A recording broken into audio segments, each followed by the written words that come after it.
Hello నమస్తే, నేనండి మీ రాకేష్ని. So మొత్తానికైతే ద్వారకా తిరుమల అయితే మనం వచ్చేసాం. అసలు ద్వారకా తిరుమల అనే పేరు ఎలాగొచ్చింది? ద్వారకా తిరుమల అని మరొక పేరుతో అయితే పిలుస్తారు, అదే చిన్న తిరుపతి. అసలు ద్వారకా తిరుమల అనే పేరు ఎందుకు వచ్చిందో మీకు చెప్తా వినండి.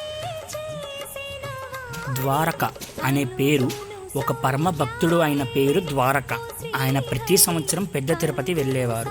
ఆయన ముసరవారు అవ్వడంతో ఆయన పెద్ద తిరుపతి వెళ్ళలేకపోయారు.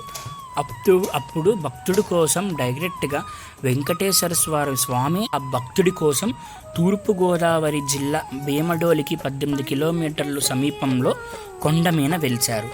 ఆ కొండ మీద వెలవడంతో ఇంకా ఆ భక్తుడి కోసం స్వామిగారు తెలిసారు కాబట్టి పుట్టలో నుంచి ఆయన పేరు అనేది ద్వారకా తిరుమల అనే పేరైతే పెట్టారు. అలాగే అక్కడ దేవుడికి ఇంకో పేరు కూడా ఉంది, చిన్న తిరుపతి అని అంటారు, ద్వారకా తిరుమల అని. ఆ భక్తుడి కోసం స్వయంగా వెంకటేశ్వర స్వామి పుట్టలోంచి వెలిచారు. సో అక్కడ స్పెషాలిటీ ఏమిటంటే ఆయన పుట్టలోంచి వెళ్ళవడంతో అక్కడ అభిషేకం అనేదే జరగదు వెంకటేశ్వర స్వామి, కానీ నిత్యం పూజలు అయితే జరుగుతూ ఉంటాయి. అక్కడికి వచ్చే భక్తులకి మొక్కుకుండే ప్రతి మొక్కు తీరిపోద్దని భక్తుల నమ్మకం. అలాగే ద్వారకా తిరుమలకి ఇంకో ప్రత్యేకత కూడా ఉంది. ప్రతి శివరాత్రి అనగా మహాశివరాత్రికి సంవత్సరంలో వచ్చే ఒకదానికి భక్తులందరూ కాల నడకన అయితే వస్తారు. అది కూడా అక్కడి నుంచి కాకుండా విజయవాడ నుంచి, వైజాగ్ నుంచి కూడా వస్తారు. ఎందుకంటే ఆయన దగ్గర కోరుకున్న కోరిక ప్రతిదీ నెరవేరిద్ది. అలాగే పెద్ద తిరుపతిలో మొక్కుకున్న మొక్కు చిన్న తిరుపతిలో ఇవ్వచ్చు. అలాగే మనం చిన్న తిరుపతిలో మొక్కుకున్న మొక్కు అయితే పెద్ద తిరుపతిలో ఇవ్వలేం. ఎందుకంటే చిన్న తిరుపతిలో ఉన్న వెంకటేశ్వర స్వామికి ముక్కుమైన కోపం.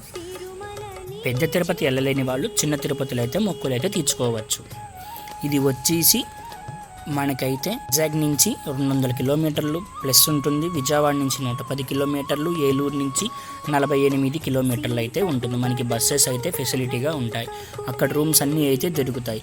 సరే పదండి, మొత్తానికి అయితే మనం గుడి లోపల ఎలాగుంటుందో చూపిస్తాను మీకు. అక్కడి నుంచి మనం ఏమేమి దర్శనం చేసుకోవాలి, అలాగే అక్కడ ఉండేది ఏంటో మీకు చూపిస్తా పదండి. మీరు ముందు చూసిన వీడియో క్లిప్స్లో అయితే మనం గుడికి వచ్చే దారి అయితే మీకు కనపడుతూ ఉంటుంది. అలా పైకి వచ్చే దారిలో మనకి టోల్ గేట్ అనేది ఉంటుంది. అక్కడ మనం కార్స్కి కానీ బైక్ కానీ టోల్ అయితే తీసుకొని అలా ముందుకు వస్తుండగా రైట్ సైడ్లో మనకి తలనీలాలు ఇచ్చేది అయితే కనబడుతుంది.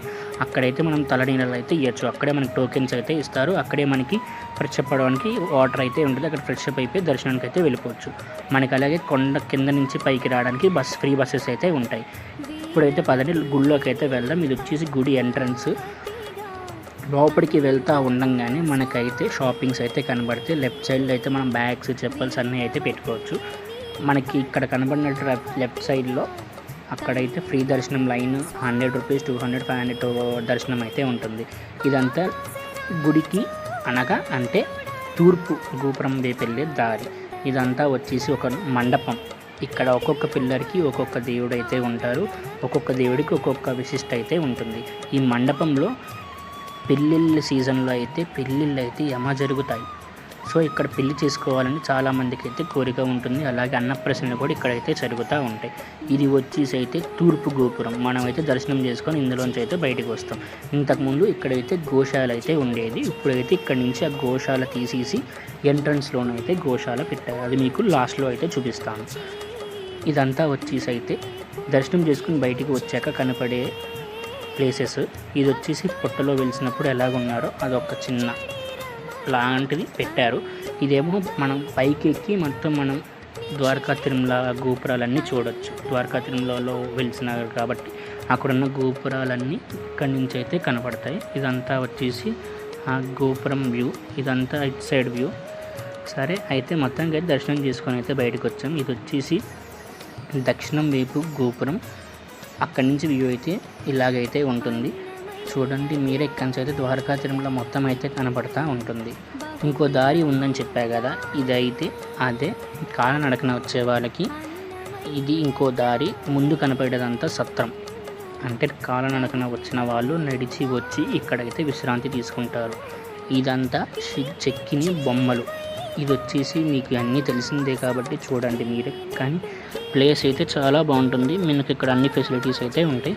మీకు అంతకీ ఏమైనా డౌట్ ఉంటే పక్కన ఎంక్వైరీ ఉంటుంది, అక్కడైతే మీరు చెక్ చేసుకోవచ్చు.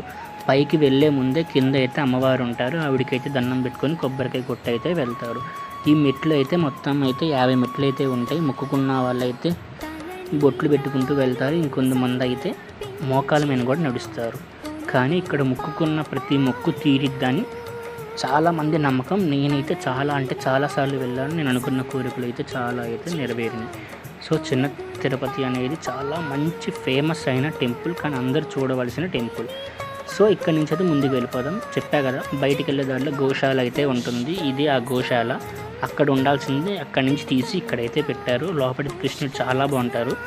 మనకైతే ఇక్కడ 50 రూపీస్ ఇస్తే ఆవులకి వేయడానికి అయితే ఇస్తారు, మనం అయితే వేయచ్చు. ఇదంతా వచ్చేసి బయటికి రాగానే కార్ పార్కింగ్ దగ్గరే మనకి ప్రసాదం టోకెన్స్ అయితే ఉంటాయి. ఇదంతా అయితే ప్రసాదం కౌంటర్స్, చాలా కౌంటర్స్ అయితే ఉంటాయి. మనకి సాటర్డే అయితే అస్సలు ఖాళీ ఉండదు. మీ శివరాత్రికి అయితే చెప్పవసరం లేదు. ప్రసాదం తీసుకొని అయితే బయటికి వచ్చి వ్యూ అయితే చూడండి మీరు ఎలాగుందో. ఇక్కడ నుంచి కొండమైన వ్యూ అంతా అయితే కనబడుతుంది. చాలా బాగుంటుంది. జనాలు ఎక్కువ ఉంటే అదంతా నడకదారి. సో అక్కడి నుంచి అయితే కొండ మీదకి అయితే వెళ్ళిపోదాం పదండి. కొండ మీద అయితే శివాలయం అయితే ఉంటుంది. కంపల్సరీగా అందరూ కింద దర్శించుకున్న తర్వాత శివాలయానికి వెళ్ళి ఖచ్చితంగా దర్శించుకోవాలి. ఇదంతా అయితే వెళ్ళే మార్గం. ఇక్కడైతే మనకి చాలా రూమ్స్ అయితే అంటే విఐపి వాళ్ళకైతే హౌజెస్ అయితే ఉంటాయి. మనకి లెఫ్ట్ సైడ్లో కనపడేవన్నీ విఐపి హౌజెస్, అంటే గుడి వాళ్ళకి సంబంధించినవి. అలాగే పెద్ద వాళ్ళు వచ్చినప్పుడు ఉండడానికి ఉండే ప్లేస్ మాట. కానీ ఇక్కడైతే చాలా పీస్ఫుల్గా ఉంటుంది. మొత్తం గ్రీనిష్తో అయితే నింపేశారు, చూడండి మీరు.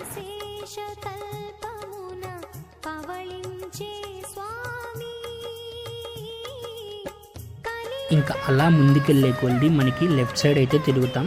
రైట్ సైడ్ వచ్చేసి కళ్యాణ మండపంది మొత్తం ఆఫీస్ అయితే ఉంటుంది. లెఫ్ట్ సైడ్లో మనకి అన్నదానశాల అయితే ఉంటుంది. ఇక్కడైతే నిత్యం అయితే అన్నదానం జరిగిద్ది.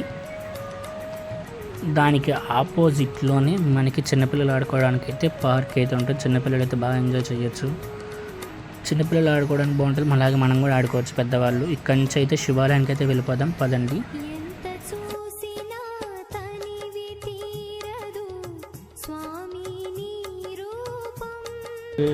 శివాలయం టెంపుల్లో ఎప్పుడు ఏదో ఒకటి అప్గ్రేడ్ చేస్తూనే ఉంటారు. మళ్ళీ ముందు ఏదో కొత్తగా అయితే కడుతున్నారు.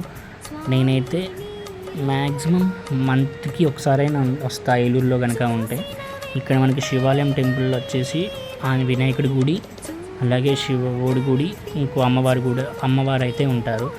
మనకి గుడికి పక్కనే శివుడు విగ్రహానికి మనమైతే అభిషేకం మన చేతులతో మనమే చేయొచ్చు. ఇక్కడి నుంచి ఒకసారి మీ బయటికి వ్యూ అయితే చూసేయండి. కొండ కిందకి ఇంత చల్లగా గాలి వస్తుందంటే అంత చల్లగా గాలి. నేచర్ లవర్స్కి మాత్రం చాలా బాగుంటుంది. ఇదైతే పీస్ఫుల్గా ఉంటుంది ప్లేస్ మనకైతే ఇక్కడ. ఇంకా అలా ముందుకు వెళ్తే మనకి దేశం మొత్తంలో ఎన్ని లింగాలు అయితే ఉన్నాయో 11 లింగాలు అంటారు కదా, 11 లింగాలు ఎక్కడెక్కడ ఉన్నాయి వాటి గురించి చరిత్ర మొత్తం ఇందులో అయితే ఉంటుంది. ఇంకా అక్కడి నుంచి అలా అయితే ముందుకు వచ్చి దర్శనానికి అయితే వెళ్తాం పదండి. ఒక 3 రౌండ్లు అయితే తిరిగేసి దర్శనానికి అయితే వెళ్దాం పదండి. ఇక్కడి నుంచి అయితే శివుని చూపిస్తాను చూడండి మీరే. అప్పుడే అభిషేకం చేశారు, వాళ్ళకి బొట్లు అయితే పెడుతున్నారు. ఇది వచ్చేసి శివాలయం వ్యూ, చాలా పీస్ఫుల్గా ఉంటుంది. కానీ ఖచ్చితంగా అందరూ అయితే ద్వారకా తిరుమల వచ్చినప్పుడు కింద వెంకటేశ్వర స్వామిని దర్శించుకున్న తర్వాత ఖచ్చితంగా పైన అయితే దర్శించుకోవాలి. అక్కడి నుంచి కొద్దిగా ముందుకు వస్తే మనకి అక్కడ ఏనుగు అయితే ఉంటుంది. చాలా బాగుంటుంది. ఏనుగు దగ్గర మనం ఏమన్నా పెట్టాలన్నా పెట్టచ్చు, అలాగే ఫొటోస్ కావాలన్నా దిగచ్చు. అలాగే మనకి ఏనుగు అయితే ఆశీర్వాదం అయితే ఇస్తుంది. మనం 10 రూపీస్ దాని తొండం మీద పెట్టామంటే అదే తీసుకొని అదే దీవించిద్ది. అలా దీవించుకున్నాం నేను, మా చెల్లి అయితే ముందు భయపడింది, కానీ పర్లేదు అంటే అలా పెట్టి భయపడుతుంది. అప్పటికి మొత్తానికి అయితే కొట్టించుకుంది, కానీ గట్టిగా తగులుతుందండి తొండంతో కొడుతుంటే. ఇంకా అక్కడి నుంచి అలా ముందుకు వెళ్ళే కొద్ది మనకైతే బోల్డ్ ప్లేసెస్ అయితే ఉంటాయి. ఇంకా ఏముంటాయంటే ర్యాబిట్స్ ఉంటాయి, టాటాయిసెస్ ఉంటాయి. ఇంకొంచెం ముందుకు వస్తే మనకి హార్సెస్ అయితే ఉంటాయి. ఆ 2 కూడా తెల్ల హార్సెస్. రెండింటికి 2 పేర్లు అయితే ఉన్నాయన్నారు. ఇంకా మా చెల్లి ఎన్సీసీ ట్రైనింగ్ కాబట్టి సో తను హార్స్ రైడింగ్ చేస్తుంది. సో దాన్ని కంట్రోల్ చేద్దానికి అందుకని కంట్రోల్ చేయలేకపోయింది. బాబాయ్ అయితే ఇంగ్లీష్లో మాట్లాడుతున్నాడు, మా చెల్లి కూడా ఇంగ్లీష్లో మాట్లాడుతుంది. ఏదో చెప్పాడు, వాళ్ళు ఏదో మాట్లాడుకుంటున్నారు, మనకేమో అర్థం కాదు హార్స్ రైడింగ్ కోసం. మా చెల్లి కంట్రోల్ చేస్తానంది, నువ్వు కంట్రోల్ చేయలేవమ్మా అన్నారు. సో మొత్తానికి అయితే కంట్రోల్ అయితే చేసి ఆయన ఏది ఇస్తే వేసింది.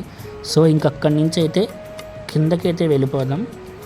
ఇంకోటి చెప్పడం మర్చిపోయానండి, అక్కడ మనకి పక్కనే గోశాల ఇంకోటి ఉంటుంది, చాలా ఆవులు అయితే ఉంటాయి అక్కడ. తీయలేదు కానీ తీయలేదు. సో అలాగే అక్కడ చాలా బాగుంటాయి, చాలా గోవులు అయితే ఉంటాయి. ఇందాక చెప్పా కదా కిందకి వెళ్ళే ఎంట్రన్స్లో రైట్ సైడ్లో ఉంటుందని చెప్పా కదా, దిగేటప్పుడు మనకి లెఫ్ట్ సైడ్లో తలనీళ్ళు ఇచ్చేది అయితే ఉంటుంది. ఇదైతే ఆ ఎంట్రన్స్. లోపలికైతే సింపుల్గా వెళ్ళిపోవచ్చు. అక్కడ జనాలు కూడా ఎక్కువ మంది ఉంటారు, టోకెన్స్ తొందరగా తీసుకోవచ్చు. ఎక్కువ మంది ఉంటారు, ఇంచుమించు ఒక 100 మంది ఉంటారు గుండ్లు గీసేవాళ్ళు. సో అలా గీయించుకొని అక్కడే ఫ్రెష్ అప్ అయిపోవచ్చు. అన్నీ అక్కడే దొరుకుతాయి, మనకి సోప్ కూడా అన్నీ దొరుకుతాయి. అక్కడ ఫ్రెష్ అప్ అయిపోయి అయితే వెళ్ళిపోవచ్చు. రూమ్స్ అయితే కొండ కింద అయితే ఉంటాయి, ఏసీ ఉంటుంది, నాన్ ఏసీ ఉంటుంది. ప్రైజెస్ మాత్రం ప్రైవేట్ హోటల్స్ కాబట్టి హైగా అయితే ఉంటాయి. ముందుగా అయితే బుక్ చేసుకోవచ్చు అనుకోవచ్చు, లేదంటే తర్వాత కూడా బుక్ చేసుకోవచ్చు, అప్పటికప్పుడు కూడా దొరికేస్తాయి మనకి. కానీ ఖచ్చితంగా ద్వారకా తిరుమల వెళ్ళిన వాళ్ళైతే కుంకులమ్మ గుడి అయితే అంటారు. కుంకులమ్మ గుడి ఖచ్చితంగా అయితే వెళ్ళాలి. అక్కడ మొక్కున్న వాళ్ళు ఇక్కడ కూడా ఖచ్చితంగా మొక్కుంటారు, ఎందుకంటే ఆయన ఎంత పవర్ఫుల్. ఇక్కడ కింద కొండ కింద కుంకులమ్మ గుడి అని ఉంటుంది. ఈ గుడి కూడా చాలా అంటే చాలా చాలా పవర్ఫుల్. సో చాలామంది ఇక్కడ ఆగరు, కానీ ఆగాలి, ఆగి దండం పెట్టుకొని అయితే వెళ్ళాలి. సో మన ఛానల్లో కంటెంట్ అయితే నచ్చినట్టయితే మన ఛానల్ని సబ్స్క్రైబ్ చేసుకోండి. అలాగే మన ఛానల్లో ఇంకా వీడియోస్ అయితే వస్తాయి, ఎల్లోరా కేవ్స్ ఇవన్నీ. సో మన ఛానల్ లైక్ చేసి షేర్ చేసి సబ్స్క్రైబ్ చేసుకోవచ్చు కదా.